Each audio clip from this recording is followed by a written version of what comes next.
Good afternoon, everyone, and I just want to begin by saying thank you for your patience. This meeting will now come to order. This is the recessed meeting for the Land Use and Transportation Committee. We had one item from our July 20th agenda that we recessed until today.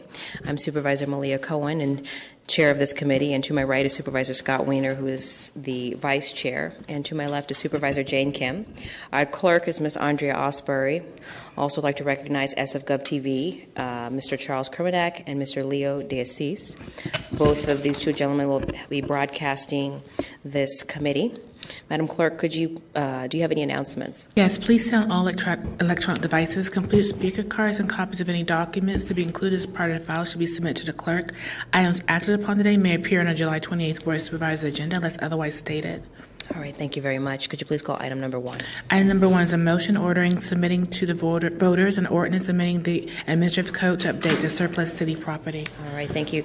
Now, Supervisor Kim is the primary author of this item, and I'm sure she has opening remarks for us today. Thank you, Chair Cohen. I appreciate that. As members of this committee know, I introduced this item today as a ballot measure with Supervisors Avalos, Campos, and Marr to expand on the city's surplus property ordinance, which was first passed in this board in 2002 and amended in 2005. It directs the city to prioritize affordable housing, particularly for individuals and households that are formerly homeless, on public lands that do not serve any city function.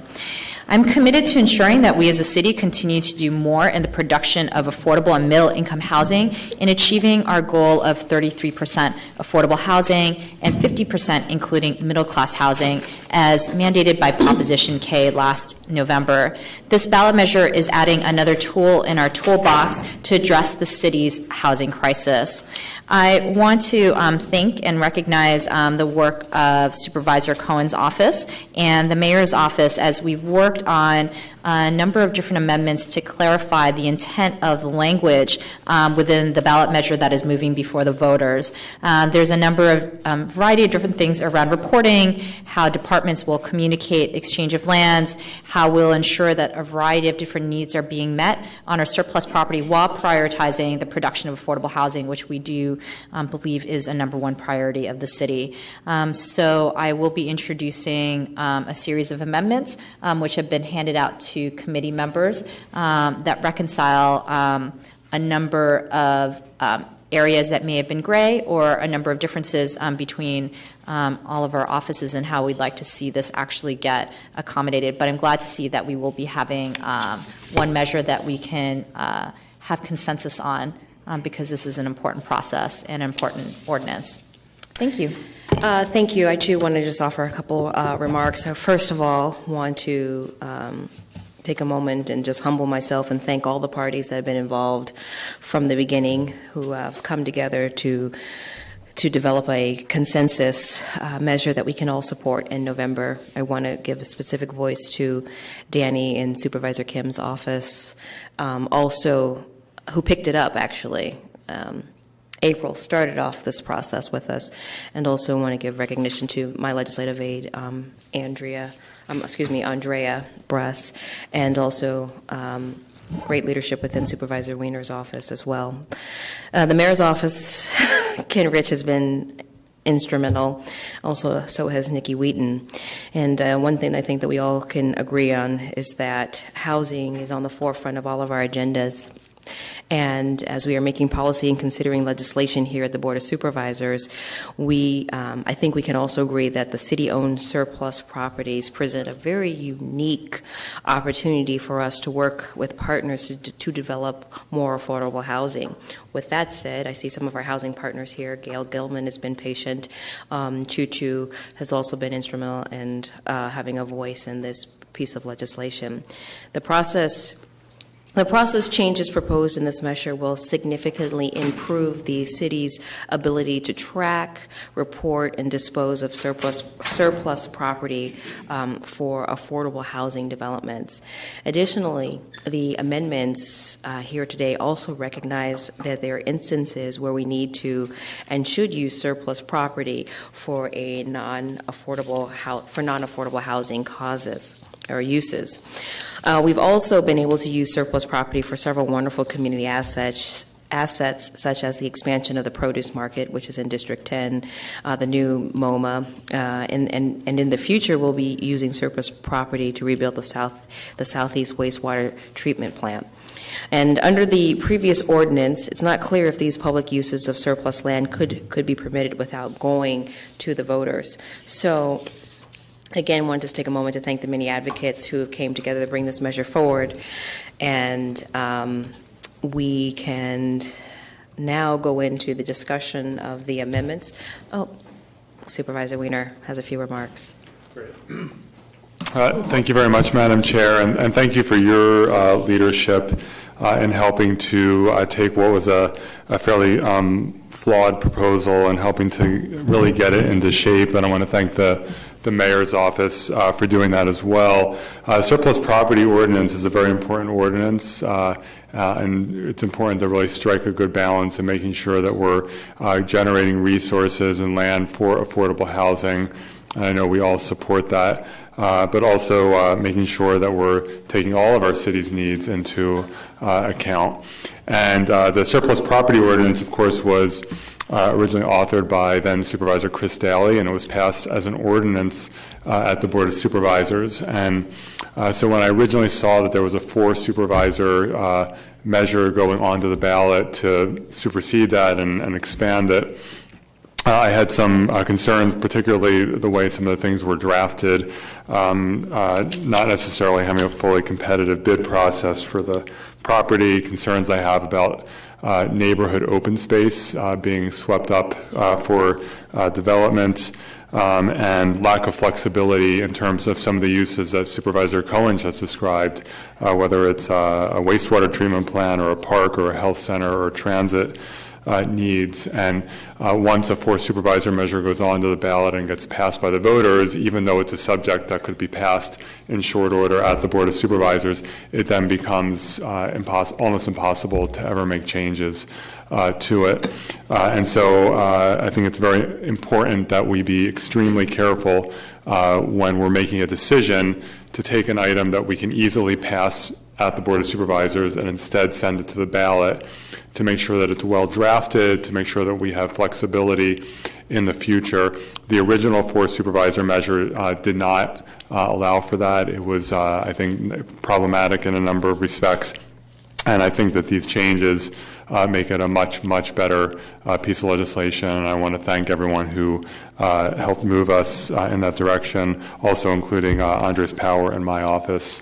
And so I'm glad we're moving in that direction. I do have 2 questions, and I don't know, Madam Chair, if you want me to save those questions until. Were you going to go to public comment now, or were we going to outline the? Okay. Yes, the public's just waited long enough, so okay, I'll wait until after public comment then. Fantastic, thank you. All right, so why don't we go ahead and take Mr. City Attorney? No, I was just going to state that anyone who spoke on this item on July 20th cannot speak again on the item today. Fantastic. I think we have some new speakers, though. So let's go ahead and open up public comment. It's open at this time. Thank you. Good afternoon, Chair Cohen and supervisors. My name is Gail Gilman, Executive Director of the Community Housing Partnership, and we want to express how thrilled we are to have a consensus measure going to the ballot. I think, as we all know, consensus measures unite all sides of our political spectrum in San Francisco. When we have those measures on the ballot moving forward, it's more likely that they pass. As we all know, competing measures often both fail as confusion for the voters.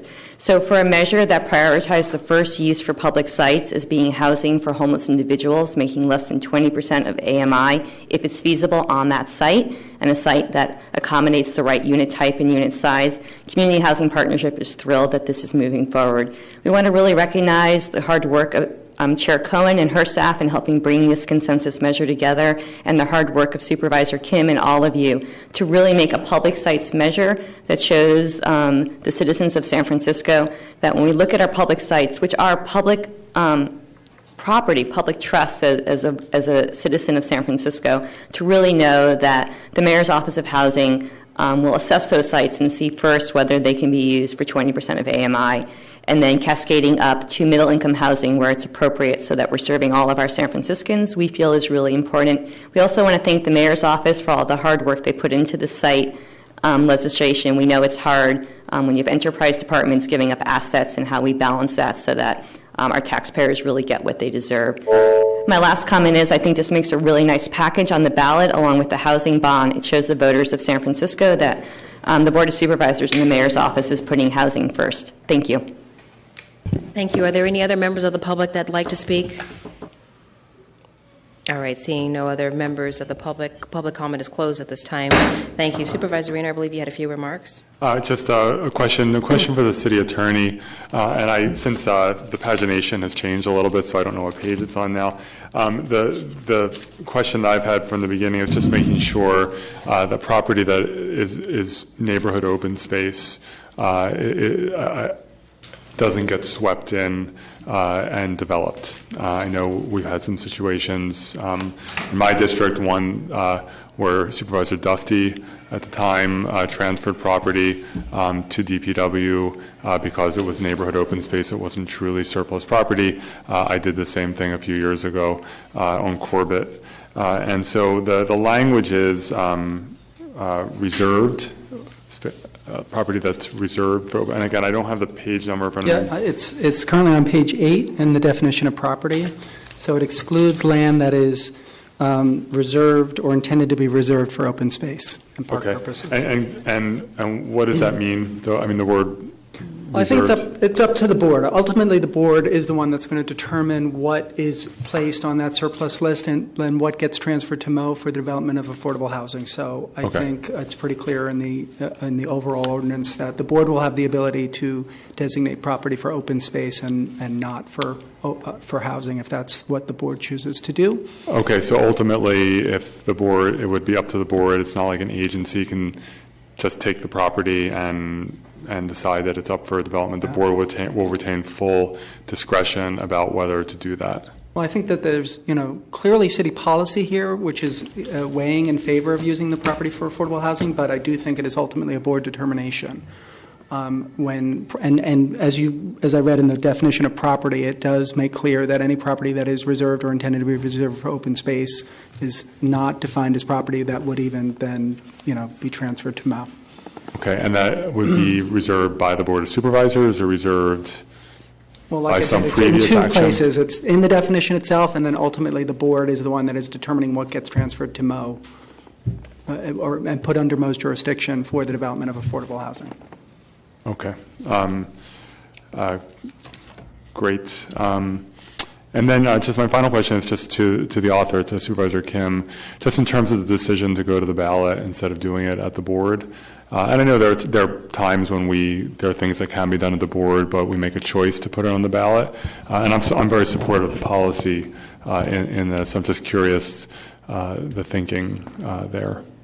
It was really important to the members of the committee that worked on drafting this legislation. I apologize that I did not acknowledge them in the beginning, but I did acknowledge them at Rules Committee when the 4-signature measure was heard, that this go before the voters. This is something that they felt would be well supported, but would also strengthen the mandate of the surplus property ordinance, which has been in our ordinance for the past 13 years, but hasn't actually been followed to the note. And so that was the thinking behind it, and they wanted to really go out to the public and ensure that they understood this issue and that we were able to strengthen it through the ballot. Okay, I appreciate that explanation. I'll be supporting this and supporting sending it out to the ballot. I do think that there's a lot in this legislation that's an improvement on the existing surplus property ordinance. I think the surplus property ordinance that's been in effect for a decade or so has been, I think, it's not very clear, and I think it's not surprising that it hasn't resulted in a lot of actual affordable housing being built. So I think this clarifies the process, and I think it'll be an improvement, and so I support it. All right, good. Thank you. I'm happy to hear that. I also want to thank a few more people. Andres Powers, I forgot to call you out by name, and also Mike Martin. Thank you very much. Charles Sullivan, you get a shout out too. Charles, you definitely get a shout out. Definitely. All right. Supervisor Kim, do you want to make a motion or discuss your amendments? Do I need to discuss or summarize No, the you don't amendments? need to. Okay, so I will make a motion to amend as the language has been distributed to the committee, the clerk, and the city attorney. And again, it's primarily cleanup language clarifying the intent of the original ordinance that was introduced to the full board. All right. Thank you very much. There's been a motion made. Doesn't require a second. So looks like this motion is adopted, and it's unanimous. Thank you. Madam Clerk? We have to send that out. We do, yes, I would like Recommend to. Thank you. So because this is a ballot measure, these amendments require it to sit for one more committee hearing. So what I need is a motion to continue this item to amend, this item as amended to our July 27th Land Use Committee meeting. So I will make that motion. Thank you very much. Motion made and unanimously passed by this body. Thank you. Is there any other business before this committee? There's no further business. Thank you. This meeting is adjourned. Thank you, everyone.